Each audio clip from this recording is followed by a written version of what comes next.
देखिए हम एक टेम्परेरी आइटम बनाते हैं जो ब्लूटूथ कनेक्टिंग होगा, मोबाइल से चलेगा। जो ब्लूटूथ वाला स्पीकर आता है उसकी प्लेट निकाल के हमने दूसरा स्पीकर लिया है, उसमें एक फिटिंग की है, करते हैं।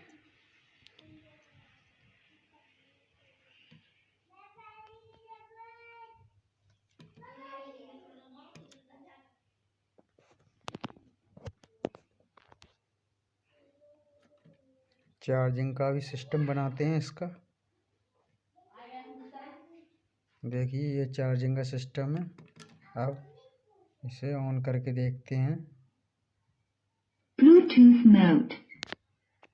देखिए चालू हो गया ये।